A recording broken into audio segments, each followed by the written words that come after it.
This week on New Media Tech, it's gonna be a quick one. Today was WWDC, and we've been working in the studio all week, so we're gonna talk a little bit about that. And this week we're gonna continue down the audio path with upgrading your audio software right after this.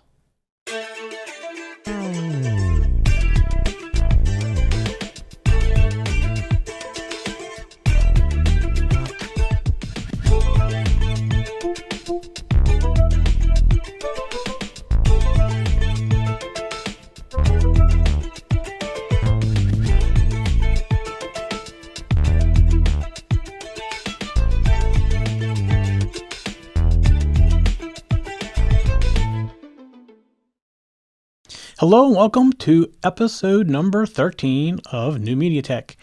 And this week we don't really have lots of things to cover because today, which is Monday, the 10th of June, was WWDC, and we spent quite a bit of our time today actually watching WWDC and talking about it. So I'm going to mention a couple of things about that. This isn't really the show for Apple or Macintosh or iPhone, sort of like things like that. But there's a couple of things in there that maybe I'll mention that are kind of interesting that could affect the new media stuff. So last week we took a look at upgrading to a soundboard, and I mentioned I was going to start doing some videos on how to set them up, and I have started that this week. I haven't finished, in fact I haven't even started editing them yet, but I did record in the basics of setting up a soundboard, and I have a few drawings I want to add into the finalized video that I have to do yet. But probably in the next week or so I'll have a video out on how to connect a simple soundboard. I'm going to use the same one that I had here because they're all basically the same, and I'm going to show you how you connect it up and get it into your computer. Now I'm actually going to use these little dongles that I showed you before and all that kind of stuff. So thinking about putting together some kind of hardware package where you get the cables and everything that you need to do it right. That will make it a lot easier, because going into a small interface like that, there are some little cabling issues and things you can do to help keep the noise down, and I want to make sure that you have good stuff. So I'm working on putting that together as well. So that's something from last week, and I'm probably going to do a small video set on configuring and using the soundboard in addition to plugging it in. I have not done that yet, so that's something I'll try to do in the next week or so as well. So that's all in progress as time permits. Now, there's one thing on the news item list this week, and we mentioned this last week, and it's very important. We're going to keep talking about this for the next 5 weeks now, because this is the second week, and that is we are moving our YouTube channels into one channel using playlists inside of the YouTube channel. Up to this point, all of our shows have had their own YouTube channel, which when initially setting things up, it made sense to us because somebody who's watching this show might not be interested in the Arduino stuff. We didn't want to, force that down somebody or get notifications all the time because of our other shows. So we weren't aware of the playlist feature inside of YouTube. We hadn't used YouTube a lot. So we figured the simplest thing to do was create a separate channel. Well, ends up being that actually wasn't the best way for us to do it, because we want to start doing some YouTube Live, and which channel do you use? If you do it on one, does it make sense to have the other ones on there? So it's one of those things where we're moving it all into one. So I mentioned this last week. The YouTube channel for Let's Make It, which is youtube.com/TZ Let's Make It, TZ/New Media, is going to remain, but we're going to only put videos on it for the next 5 weeks. After that, we're not going to take the channel down. We're going to leave it up because it has good following in it. But the new shows in 5 weeks, in fact, episode 17 will be the first one that will only be published on the new channel. The new channel is easy to remember. It is youtube.com/TechZenTV, and all our videos will be in there, and you'll see that we've already set a playlist already. And as we're putting them onto our website, we are already using the new YouTube channel already. In fact, we just put out a new show for the first time last week, and it is only going up on this new channel. It won't have its own separate channel on YouTube, and we have 2 more coming out to release this week, and they will also only be on this new channel. So if you're watching this on the YouTube channel that is TZ New Media, then you need to go to youtube.com/TechZenTV and subscribe over there. Now, the other thing is we can't start doing YouTube Live until we get 1,000 subscribers. And we, on each of our other channels, we're well past 1,000 subscribers, so we could have taken any of them and activated it. But on the new one, we are asking everybody to go back over there and resubscribe so we can get it over 1,000. And it seems like it's going a little bit slower than what I've liked. I know we mentioned last week about this on all of our shows about things moving over, and we just need everybody to go out and do that. So that's something I'm going to keep reminding you about. I'll remind you before you are done watching this video one more time at the end, just to make sure you go and you do that. So that's affecting all of our shows are doing that.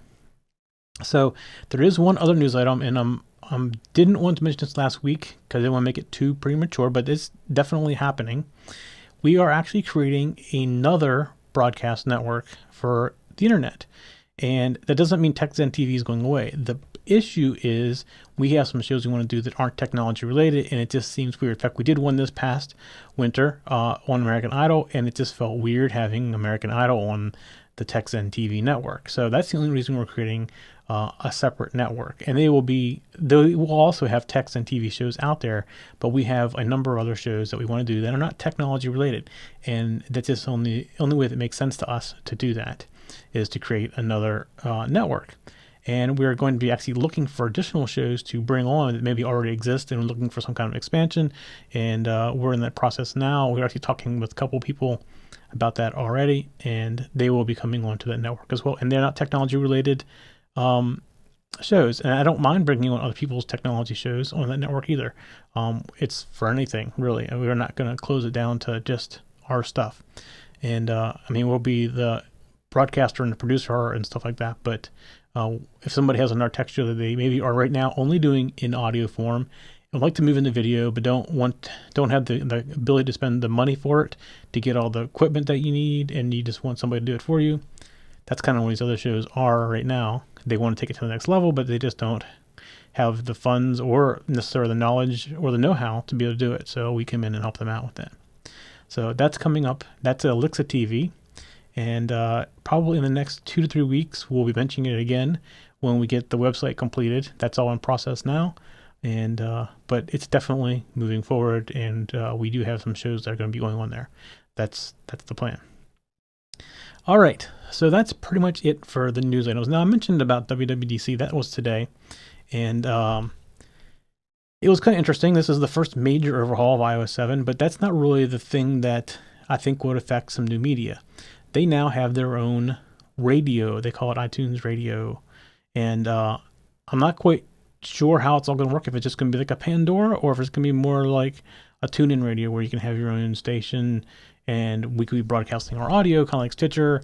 So there's still a lot to be up. What they showed basically looked a lot like Pandora and how Pandora works, which in that case may not really fit in, but they could be going to be mixing that up a little bit. So I'm really excited to look at that and see where they're trying to go with that and where it can go in the future and where it can affect, new media broadcasting stuff.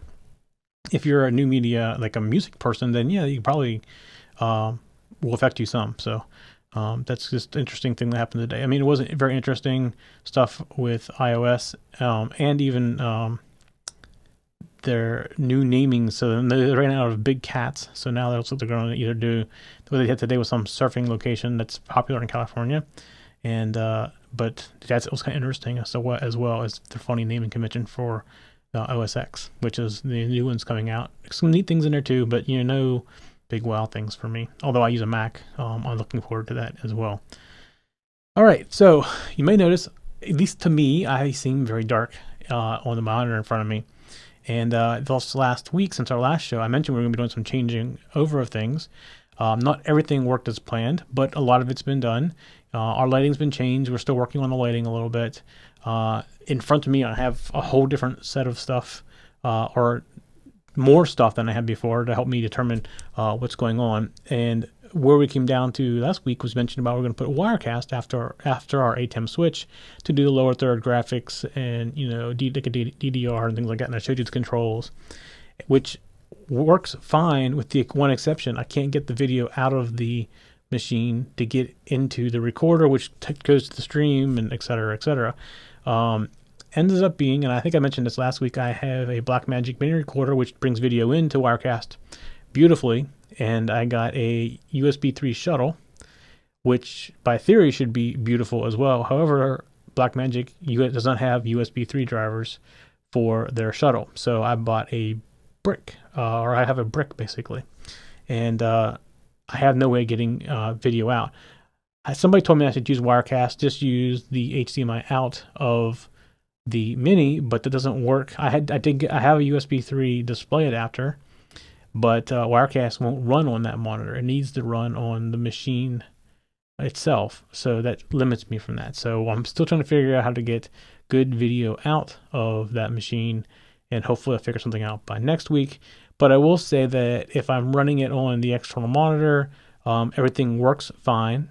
It just doesn't look that great, which is what I'm trying to fix. So hopefully next week that problem is solved, or I hope so. But you'll see some other things going on in the studio that hopefully I'll get corrected in time. Hopefully by next week. Just still a couple little things that need to be done in here, moving some things around. The cameras probably need to be re-white balanced now. I think that's probably why it's so dark, because we did some changing the lights, and we're still not done changing lights, so it wouldn't do much good probably for this week anyways to go ahead and white balance it and have to do it again next week. Not that it takes that long to do. It's just one of those things I didn't get a chance to do that. But I noticed the wall behind me is very dark, and that should be changed next week, hopefully as well. Moving a couple of the lights. The light we've been using for what people we call it the hair of the shoulder light just wasn't working well. It was actually too far forward way it's at, so we're going to some lights that are back here instead. So just a little bit of changes going on in the studio still this week. All right, so last week we talked about soundboards, and I had a hard time deciding in the order of things what you should do is to take your stuff to the next level. What would you do first? And based on last week and this week. This week we're going to talk about upgrading your software. Now, there's a ton of free software out there at editing, and the most popular is Audacity. That's who I hear from so many people that are using Audacity to do their stuff. Well, okay, yeah, it's not bad, but it's not great either. So I feel sound is very important, even in a video podcast, because like I will download video podcasts and I will watch them kind of off to the side, but I'm more listening to them. So I always think audio is the most important part of a podcast or any kind of broadcast. So the thing about Audacity is its encoder, I can't remember the name of the encoder, but it's really edgy. It doesn't give you a nice smooth feel. So if I had to recommend the next step, and this came down to the soundboard or software, it was one of those things, and you got to kind of decide what's more important to you, to get more channels in to your system because you need them for a guest or whatever, or do you not need necessarily more channels, but you could take the jump to better sound in the end. So what I personally recommend for this is Adobe Audition. It runs on both Windows and a PC and a Mac.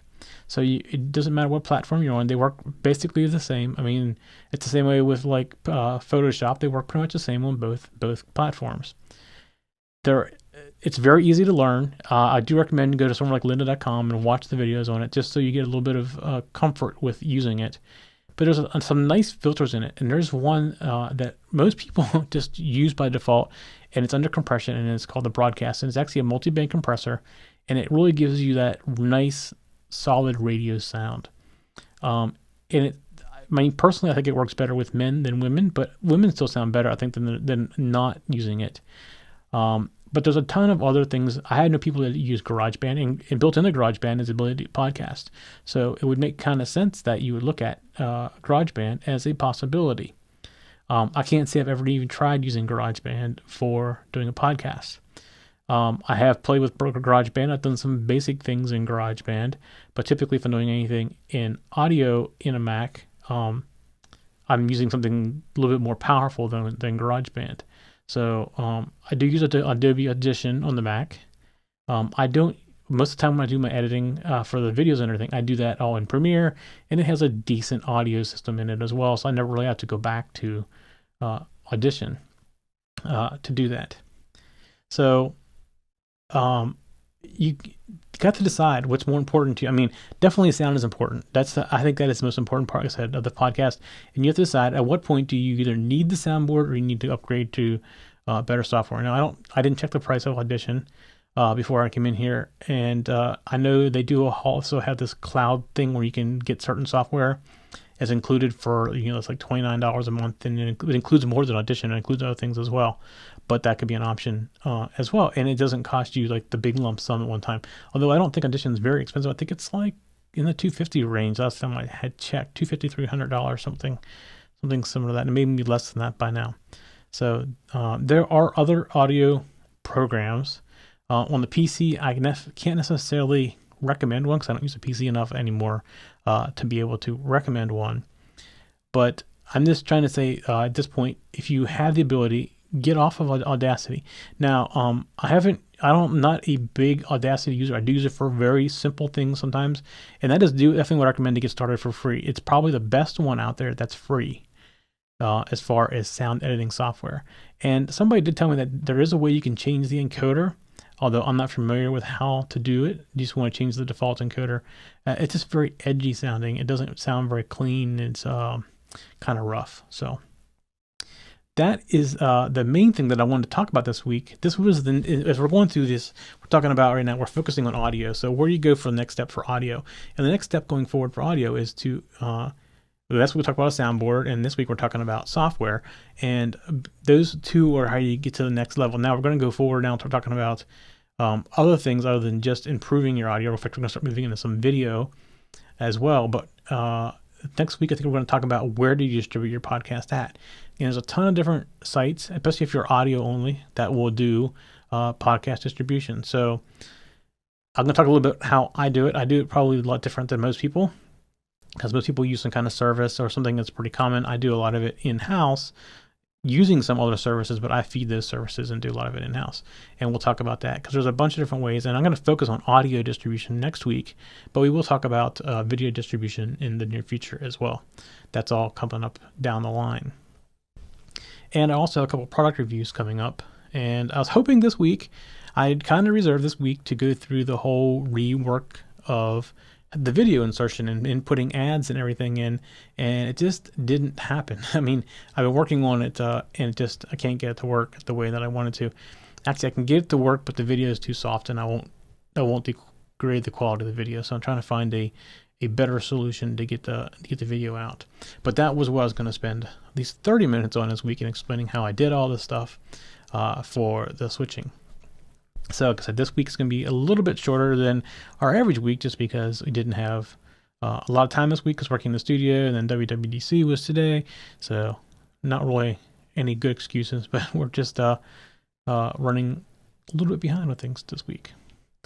So, I wanted to know where you would like. First of all, I'd like to know if we're heading in the right direction, going step by step every week like this, and if you have anything in particular. Now, I want to start bringing in some more product type stuff to go through, and I'm going to jump into video, which is a lot more stuff to talk about with video. There's a ton more stuff, but if I go through my list here that's coming up, let's see. I have some different models for making money with shows.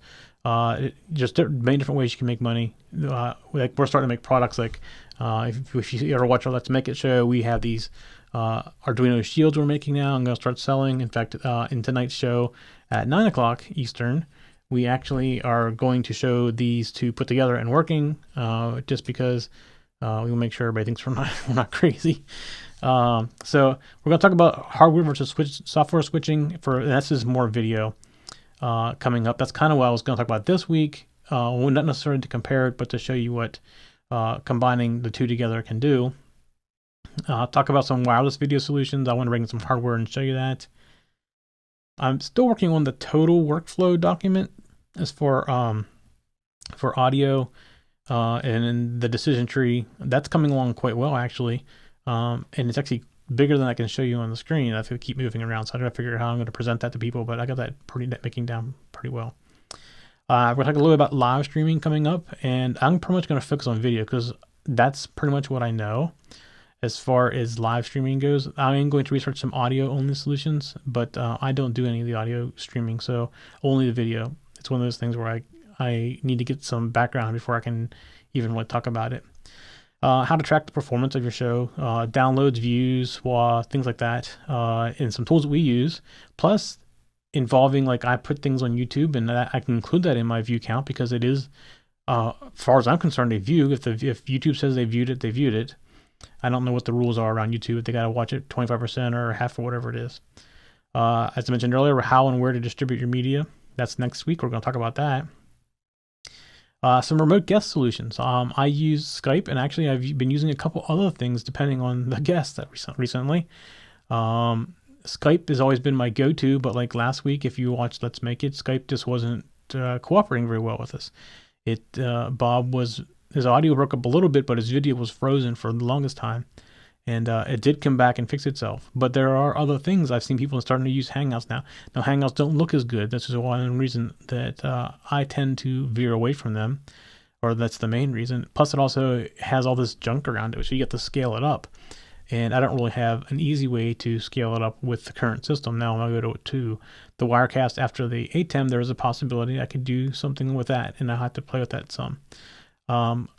Google Talk. We used Google Talk once, and it surprisingly was really good. I haven't tried the new Hangout stuff yet. I need to do that. So that'd be something we can look at coming up in the future as well. Let's see. Room acoustics. I think I've talked a little bit about this room. This room is full of foam the whole way around. The wall behind me, which actually we're going to talk about sets too. It's another whole thing. The wall and the whole set in this room can be taken out in 10 minutes. If I wanted to convert this back to a strictly 100% audio studio, it'd take me like 10 minutes to take everything apart and take it out of this room. Now, most of the things we do, like when we record documentaries or whatever we're doing, we're facing the foam, so the wall behind doesn't matter. But if I'd bring some kind of band or something like that in, or a guitarist, I'd take that stuff out just to keep the echo down from the acoustics and let the foam do more of its work. I wouldn't take the trussing and everything down. I just take out the flat thing on the back wall. Lighting, which that's going to be a good one to talk about because I've actually learned a lot in the last couple of months. I grew up learning 3-point lighting, your key, your fill, and your hair or your shoulder light behind. But that really isn't the way people do it anymore in video. And I've been relearned. And that's part of what we're doing right now. And doing the studio lighting is we're moving things around with a little bit better purpose than what we had before. I still have 3-point lighting in the studio, and that's going to stay because we do some photography in here as well. 3-point lighting is considered artistic, so that's still what most people are using to do camera type work, just not for video. We're going to talk about some free tools, and actually I'm getting very good at these to help keep you organized. Things like Google Docs. I'm going to explain how we do it here and how a lot of other broadcasters are doing it now using Google Docs. It's a great way, especially if you have a guest, to keep everything inexpensive, first of all, but very organized, and it's great for collaboration. We're going to talk about how to become interactive. This is one show that I can't say is very interactive yet because right now it's only me and 2 people in the chat room, and that's not, to me, very interactive, and nobody's really talking. So, but some of our other shows, like Let's Make It, has a regular audience that shows up. Now, one of the things I'm going to say that I've learned from experience is don't move the show. When we originally started, we were doing Let's Make It on Wednesday night. We had another show which has 2 regular guests on it, or 2 co-hosts, and their only night was Wednesday night, so we moved that show to Tuesday, lost some audience, and now we've moved it to Monday. We've lost a little bit more audience, so everybody catches up. So that's a learning experience. I wish we had a little bit more interactive, but we're getting there, and every week it gets a little bit better, and I can just starting to see it get better and better and better. Plus, our interactive with our audience via email is really doing well, especially on 2 of our shows. It's really getting a lot of email, so that's very good. It's interactive, just not real live interactive. But we're going to talk about that a little bit.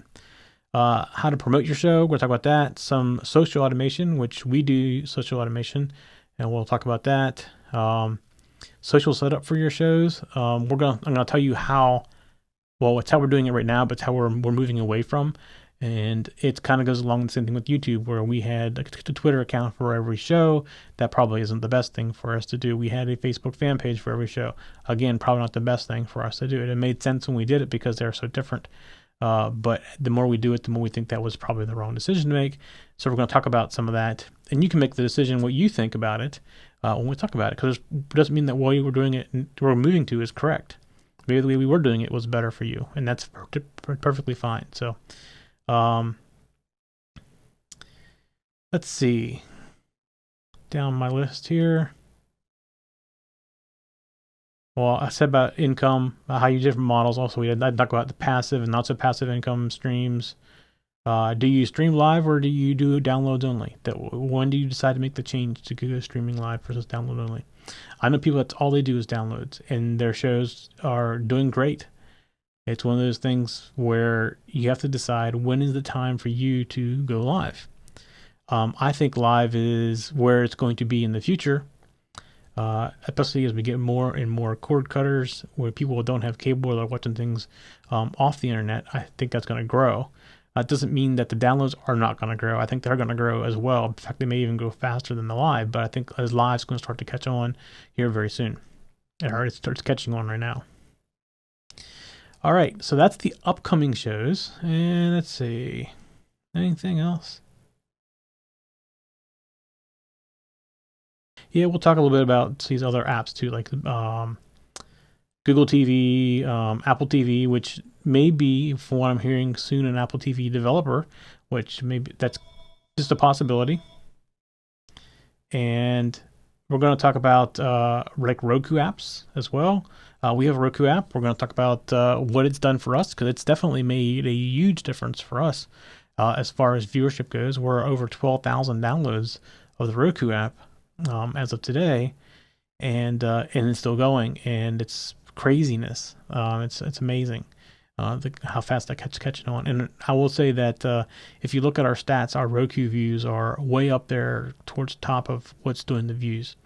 That's why we're working on an iOS and an Android and a Google TV. That should all be out here really soon. So that's all coming up as well. And we'll talk about maybe some ways you can get that created for you. And that's pretty much all I have coming up in the near future. Like I said, this week's going to be a very quick week, and next week we'll have a lot more stuff prepared. In fact, we already have stuff prepared for next week. This week's was pretty much the software and to go over what we were doing with software switching, which didn't happen. So if that does happen for next week's show may be quite a bit longer, actually. All right, again, we want to remind you, our YouTube channel is moving. And it's moving to youtube.com/TechZenTV for the next 5 episodes. They'll be posted both places. If you look at our website, though, it's only posted on the new one. And I mentioned before, we do broadcast live every Monday night at 8 p.m. And I have hopefully some guests coming up here soon as well. But we broadcast live every Monday at 8 p.m. You can come watch us live at tech-zen.tv/live, or just go to techzen.tv and you can click on the live link at the top. Plus, we have a live chat room you can get in and interact with us. I'm in the chat room all the time. Like I said, tonight, there's only 2 other people in there with me, and they just aren't very talkative. They're just hanging out in there.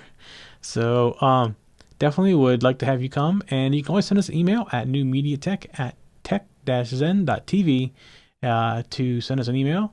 Definitely like hearing from our viewers and our listeners. We definitely appreciate all the feedback that you want to give us. And if you have something you want to show us or ask a question, you can do that. If you want to send us a video, maybe show us your studio setup, that would be kind of cool too. Just send us a link to the YouTube video wherever you post it, and it'll probably show up on the air eventually. And if you have questions, you can also send it that way, or comments, whatever. It works just as well through video or via email. Either way works great. All right, that is it for this week. We will see you next Monday at 8 p.m. Come in and chat with us. See ya.